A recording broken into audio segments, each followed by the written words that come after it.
Channel. আশা করি সবাই ভালো আছেন, আমিও ভালো আছি। গত ২ দিন ধরে যদি মার্কেটের সিনারিও বুঝাইতে যাই, সেক্ষেত্রে আমি বলব যে বিটকয়েন সে কারেকশন নিচ্ছে এবং এটা স্বাভাবিক ব্যাপার, বিটকয়েন কারেকশন নিচ্ছে।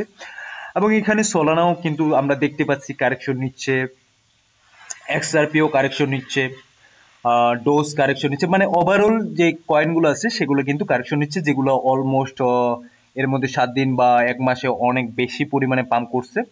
বাট ভালো নিউজ এটা, সেটা হচ্ছে যে কিছু কিছু অল্ট কয়েন যেগুলো এতদিন পাম্প করে নাই বা ওইভাবে মার্কেটে মুভমেন্ট সৃষ্টি করতে পারে নাই, সেই কয়েনগুলো এখন পাম্প করতেছে। সো সব দিক দিয়ে পজিটিভ এবং নেগেটিভ দিক আছে।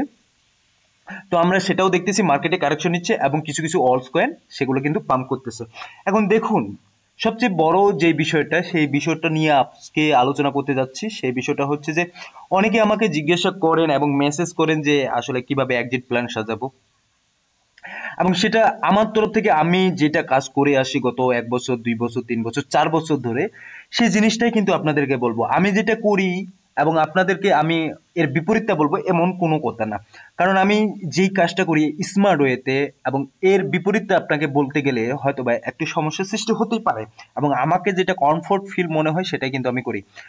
মার্কেটে কিভাবে এক্সিট করেন, কিছুদিন আগে এবং গতকাল পর্যন্ত আমার কাছে মেসেজ আসতেছিল টেলিগ্রামে যে কিভাবে এক্সিট করব। কেউ বলতেছে আমার কাছে $50 3টা কয়েন কেনা আছে, 50 50 $150, সে অলমোস্ট ওখান থেকে $200 300 অলরেডি গেইন করে ফেলছে প্রফিট।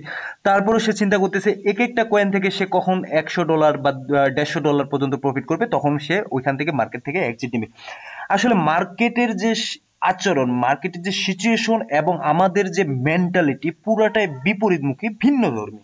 এই কথাটা আমি অনেক দিন ধরে আপনাদেরকে বোঝানোর চেষ্টা করতেছি এবং কি বলতেছি, কিন্তু আপনাদেরকে বোঝাতে পারতেছি না। অনেকে অনেকে এখানে অনেক জ্ঞানী ব্যক্তি আছে যারা অনেক কমেন্টস করেন যে মার্কেট এইটা হবে, মার্কেট এইটা হবে, 100-100 শিওর, ওভার শিওর দিচ্ছে।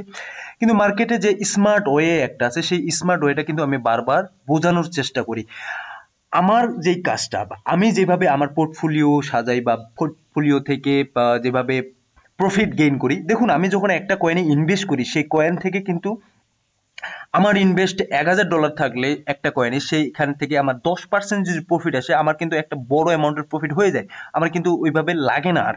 তো সো আমি কি করি, আমার স্টেপ বাই স্টেপ আমি ওইখান থেকে প্রফিট বের করা শুরু করে দিই। এমন না যে পুরো প্রফিটটাই বা পুরো মূলধন সহ আমি একেবারে বের করে নিচ্ছি, না, এমনটা করি না। এবং অবশ্যই আমি সবসময় ফান্ডামেন্টাল কয়েন, যে কয়েনগুলো ভালো সেই কয়েনগুলোতেই ইনভেস্ট করার চেষ্টা করি। আমি কখনো গ্যাম্বলিং কয়েন বা যেই কয়েনগুলো হঠাৎ করে উপরে আসতেছে আবার হঠাৎ করে নিচের দিকে যাচ্ছে, এমন কোনো কয়েনে আমি কখনো ইনভেস্ট করি না। বিশেষ করে যারা নতুন রিটেলার ইনভেস্টর আছেন, তারা সবসময় খোঁজার চেষ্টা করেন নতুন যেই কয়েনটা লিস্টিং হয় সেই কয়েনগুলোতে, এবং সেই কয়েনগুলোতে ঝাঁপিয়ে পড়ে। দেখা যায় যে যখন নতুন একটা কয়েন লিস্টিং হচ্ছে কোনো একটা এক্সচেঞ্জে, দেখা যায় এই কয়েনটাই অন্য কোথাও এক্সচেঞ্জে বা এর আগেই অলরেডি কিন্তু 10%, 20%, 50% কিন্তু পাম্প অলরেডি হয়ে গেছে। এবং যখন একটা এক্সচেঞ্জে লিস্টিং হয়, লিস্টিং হওয়ার পর কিন্তু সেলিং প্রেশারটা এই কয়েনের উপর বেশি থাকে। বাট ওই সময় আমরা এই কয়েনগুলো বারবার কেনার চেষ্টা করি, এটা মোটেও ঠিক কাজ না। বাট আমরা তো সবসময় চাই $550 কিভাবে 1000 করব, বা $100 কিভাবে 1000 বা $2000 করব। এটা পুরোটাই একটা গ্যাম্বলিং। এইভাবে আমাদের আসলে চিন্তা করা যাবে না কখনো। সো এই মুহূর্তে আপনারা দেখতেছেন যে মার্কেটে যে সিচুয়েশন, মার্কেট ক্যাপ $3.34 ট্রিলিয়ন আছে। ফিয়ার এবং গ্রিডের যে ইন্ডেক্সটা বলে সেটা হচ্ছে 87%, মানে এক্সট্রিমলি গ্রেট। আর বিটিসি ডমিনেন্স কিছুটা কমতেছে, ইথিরিয়ামের ডমিনেন্স 12.65%। ইথিরিয়াম হঠাৎ সন্ধ্যার দিকে বিকালের দিকে কিছুটা পাম্প করছিল, আবার 1 ঘন্টা যদি টাইম ফ্রেমে দেখি সেক্ষেত্রে 1.75% ডাউন। এবং সোলানাও কারেকশন নিচ্ছে, ওভারঅল কয়েন কিন্তু কারেকশন নিচ্ছে। এবং কিছু কিছু কয়েন, যেই কয়েনগুলো অলরেডি পাম্প করে নাই, সেই কয়েনগুলো কিছু কিছু কয়েন পাম্প করার চেষ্টা করতেছে। এবং এটাই হচ্ছে মূলত যে মার্কেটের কাজ। এখন আমরা কি করি, যখন আমরা একটা কয়েনে ইনভেস্ট করে ফেলি, ইনভেস্ট করার পর দেখি যে আমার কয়েনটা পাম্প করতেছে না, এটা একটা বড় প্রবলেম। অন্যান্য কয়েনগুলো পাম্প করতেছে, তখন আমরা কি করি, ওইখান থেকে এক্সিট নিই। লসে প্রফিট বুক করে লসে আপনার সেল করে সেটা আমরা কি অন্য কয়েনে অলরেডি যেই কয়েনটা পাম্প করছে 10%, 20%, 30%, 40% সেই কয়েনে ইনভেস্ট করি। এবং সেক্ষেত্রে দেখা যায় ওই কয়েনগুলো কিন্তু আবার নিচের দিকে আসা শুরু করছে। এটা স্বাভাবিক, কারেকশন নিবেই। কারণ যেই কয়েন থেকে আপনি এক্সিট নিলেন সেই কয়েন থেকে আপনি যখন অন্য একটা কয়েনে যাচ্ছেন সেই কয়েনে অলরেডি কিন্তু 40%, 50%, 60% পাম্প করে ফেলছে।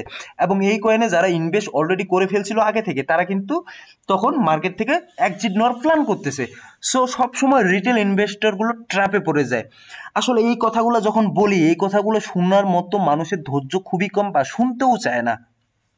সত্য কথা, মানুষ এই কথাগুলো শুনতে চায় না, বাট এইগুলো যে রিয়েল কথা। মার্কেটে এইভাবে টিকে থাকতে গেলে 4 বছর, 5 বছর, 6 বছর, 10 বছর টিকে থাকতে গেলে এই কথাগুলোর যে ভ্যালু একটা আছে সেই কথাগুলো আমরা বোঝার চেষ্টা কখনো করি না। দেখুন, সবচেয়ে এখন যে বড় নিউজটা, মার্কেট কারেকশন নিচ্ছে, হেভিলি কারেকশন নিচ্ছে। আপনারা এই মুহূর্তে যদি বিটকয়েন দেখেন, হেভিলি কারেকশন নিচ্ছে। 95,000 609 এখন আছে। এবং গতকালকে আমি একটা প্রাইস প্রেডিকশন আমি করছিলাম বিটকয়েনের। সেক্ষেত্রে আমি কিন্তু বলছিলাম যে বিটকয়েন এখান থেকে হয়তোবা 90,000 পর্যন্ত কারেকশন নিতে পারে, দেন এগেন আবার উপরের দিকে উঠতে পারে। কিন্তু মজার বিষয়টা হচ্ছে এখানে আমরা যদি বিটকয়েনের নিউজগুলো শুনি, কারেকশন নিচ্ছে এটা স্বাভাবিক ব্যাপার, বাট যদি নিউজগুলো দেখি সেক্ষেত্রে আমরা দেখতে পারবো যে মাইক্রো স্ট্রেটেজি বাই অ্যানাদার 55,500 বিটকয়েন কিনতেছে অলমোস্ট 5.4 বিলিয়ন ইউএস ডলারে। এখানে কিছু নিউজ আছে, যেমন এই যে নিউজগুলা এবং কি ব্যাংক, কিছু কিছু কান্ট্রির ব্যাংকগুলা বিটকয়েনের জন্য ট্রেডিং ব্যবস্থা চালু করতেছে। সো ওভারঅল চিন্তা করলে বিটকয়েনের জন্য কিন্তু একটা ভালো positive vibe, positive movement. But মার্কেটের যদি এই মুহূর্তে যে বিষয়টা আমরা দেখতে পাচ্ছি, এটা পুরোটাই একটা আমাদেরকে ম্যানিপুলেশন করার চেষ্টা করতেছে। যারা এই বিষয়টা বুঝতেছে না তাদেরকে এই বিষয়টা বুঝতে হবে। আমরা অলরেডি কিন্তু অনেকে 97,000 বা 98,000 বা 99,000 কিন্তু বিটকয়েনে ইনভেস্ট করছি। এখন যখন মার্কেট নিচের দিকে আসতেছে আমরা এখন ফোমো সেলিং করে ফেলি। আমরা মনে করি এই মার্কেট গেল, এখান থেকে মার্কেট আর উপরের দিকে আসবে না। তো এই কাজটা আমরা বন্ধ করি। আমি চাই যে আপনারা অ্যাটলিস্ট বিটকয়েনের ক্ষেত্রে আমি বলবো যে বিটকয়েনের ক্ষেত্রে এই কাজটা কখনো করবেন না। হয়তোবা ডিসিএ করুন, ডিসিএ করে অ্যাভারেজ করুন। এবং কিছু কিছু আদার্স অলস কয়েন আছে, যে অলস কয়েনগুলোতেও আপনারা ডিসিএ করতে পারেন, যেগুলোর ফান্ডামেন্টাল খুবই ভালো। ঠিক আছে, এখন আপনাদের কাজ হচ্ছে ডিসিএ করা। এবং এক্সিট প্ল্যান আমি এর আগেও বারবার বলছিলাম যে কিভাবে এক্সিট করবেন। এবং গতকালকেও আমাকে একজন কমেন্ট করছিল ইউটিউবে যে আমি কিভাবে কি করব। আমি বলছি যে আপনার যদি প্রফিট থাকে তাহলে আপনি এক্সিট করুন। এটা সহজ কথা। যখন আপনাকে মার্কেট টাকা দিচ্ছে তখন আপনি ওই টাকাটা তুলতেছেন না, আপনি বেশি গ্রিডি হয়ে আপনি চিন্তা করতেছেন আরো বেশি আপনাকে মার্কেট টাকা দিবে। মার্কেট কত পরিমাণে কিভাবে কত প্রকারভাবে ম্যানিপুলেশন করে এই বিষয়টা আপনাদের এখনো অবগত না। আর আমাদের মতো মানুষের যে সাইকোলজিটা খুবই খুবই নর্মাল সাইকোলজির মানুষ আমরা। এটা আমি যেটা বুঝি, এবং আমার তরফ থেকে আমি যখন প্রথম অবস্থায় এইভাবে ট্রেড করতাম, যখন এই স্পটে বাইং করতাম, তখন তো আমি দেখছিলাম যে আমি কি করতাম। সো আমাদের নর্মাল সাইকোলজির যে মানুষ আমরা, এইখানে আমরা ধরা খাই এবং ফোমো সেলিং করে বারবার ধরা খাই। এখন এই যে মার্কেটের যে সিচুয়েশন চলতেছে, পুরো মার্কেটের সিচুয়েশন হচ্ছে ম্যানিপুলেশন করতেছে বারবার। এখন ম্যানিপুলেশন যখন করবে তখন কিন্তু মার্কেটে খুব একটা বেশি ভালো মুভমেন্ট দেখতে পাবো না, এবং এটা আমাদেরকে ধৈর্য ধরে থাকতে হবে। ইথিরিয়ামের ক্ষেত্রে যখন বলবো, ইথিরিয়ামের বিষয়টা একটু দেখি। ইথিরিয়ামের এই জায়গাটাতে দেখলে আমরা বুঝতে পারবো যে ইথিরিয়াম কিন্তু বারবার এই একটা জায়গাতে 27,000 থেকে 2700 থেকে 2200 এই জায়গাটাতে বারবার ইথিরিয়াম কিন্তু রিটেস্ট করছে, কারেকশন নিচ্ছে এই জায়গাটাতে। এবং যখন আপনার ক্রস করে কিন্তু এটা একেবারে চলে গেল 34 থেকে 35, 3400 থেকে 3400। ঠিক আছে, এখন এই জায়গাটাতে আমি বারবার কতবার যে বলছি এই কথাটা, যে এখানে তাকে একটা ভালো পরিমাণে তার রেজিস্ট্যান্স আছে, হিউজ লেভেলের রেজিস্ট্যান্স। এই রেজিস্ট্যান্সটা যদি ক্রস করতে পারে সেক্ষেত্রে আমরা বলতে পারি যে বিটকয়েন $4,000 ক্রস করবে। এটা আমি কিন্তু বারবার বলে আসতেছি, এবং এটাও বলতেছি যে ইথিরিয়াম এই মুহূর্তে যদি ভালো একটা পারফরমেন্স করতে পারে সেক্ষেত্রে আমরা যারা অলস কয়েন হোল্ডার আছি তাদের জন্য এটা একটা পজিটিভ দিক। ঠিক আছে। সো এই বিষয়টা আমাদের লক্ষ্য রাখতে হবে। যখন পুরো মার্কেটের সিনারিও অলমোস্ট আমি বলবো যে রেড ক্যান্ডেল, ঠিক আছে, এটা সন্ধ্যার দিকেও বিকালের দিকেও একটু ভালো ছিল, কিন্তু এই মুহূর্তে 1 ঘন্টায় যদি এইগুলা দেখি 1 ঘন্টার মার্কেট ক্যাপে, সেটা কিন্তু 1 ঘন্টায় এটা খুবই শোচনীয় অবস্থা। বিকালের দিকে খুব একটা মোটামুটি ভালো পাম্প করা শুরু করছিল, কিন্তু 1 ঘন্টায় খুব একটা ভালো পারফরমেন্স করতে পারে নাই। তবে এখানে ইউএসডিটির মার্কেট ক্যাপ যদি দেখি, এটা উত্তর কিন্তু বাড়তেই আছে, এবং এটা একটা পজিটিভ দিক। বা পজিটিভ দিক কেন আমি বলি, মার্কেটে যখন ইউএসডিটি মিন্ট হয়, ঠিক আছে, এর মানে এ না যে মার্কেটে ইউএসডিটি মিন্ট হওয়ার সাথে সাথে মার্কেটে তারা টাকা ইনভেস্ট করতেছে, কয়েনে টাকা ইনভেস্ট করতেছে না, এমনটা না। তারা ইউএসডিটি মিন্ট করে রিজার্ভ করে রাখতেছে, যখন মার্কেট নিচের দিকে আসবে তখন তারা ওই ইউএসডিটিটা ইউজ করবে। সো এই বিষয়টাও আমি এর আগে আলোচনা করছিলাম, যখন আপনার পোর্টফোলিওতে যদি $1000 থাকে, সেই $1000 আপনি পার্ট বাইং করেন, কিন্তু আমরা সেটা করি না, যেটা সত্য কথা। আমার কাছে এমনও প্রুফ আছে, যারা $1000 আছে সেই $1000 একসাথে একই কয়েনে ইনভেস্ট করতে চায়, যেটা একটা মানে আমি কি বলবো, খুবই খারাপ একটা হ্যাবিট আমি বলবো। এটা আমাদের সাইকোলজির প্রবলেম, এটা কখনো করা উচিত না। ধরুন একটা কয়েন পিকে আছে এবং আমরা ফোমো ওইটা বাইং করলাম, $1000 আমার কাছে আছে, আমি পুরো টাকাটা ইনভেস্ট করলাম।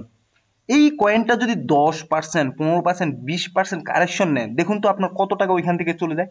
$1000 মানে মিনিমাম বাংলাদেশি টাকায় 1,20,000, 30,000 টাকা। ওইখান থেকে ধরলাম 1,00,000 টাকা, ওইখান থেকে 30% কারেকশন নেওয়া মানে একটা কয়েনে সেখানে 30,000 টাকা আপনার অলমোস্ট নাই। সো মার্কেটে গ্রিডি হওয়ার আগে আপনাকে চিন্তা করতে হবে যে মার্কেট কিভাবে আপনাকে টাকা দিচ্ছে।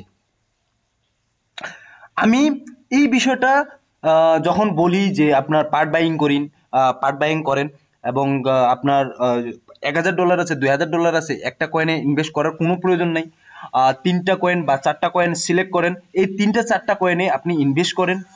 এই বিষয়গুলো যখন আপনারা বুঝতে পারবেন এবং যখন আপনারা স্মার্ট ওয়েতে এই মার্কেটে কাজ করবেন, তখন আপনারা সাকসেস, এর আগে এই মার্কেটে আসলে সাকসেস হওয়ার রেশিওটা খুবই কম।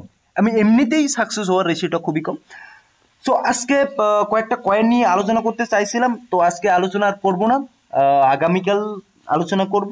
সো ধন্যবাদ সবাইকে, ভালো থাকবেন, সুস্থ থাকবেন, দেখা হবে আগামীকাল নতুন কোনো ভিডিও নিয়ে।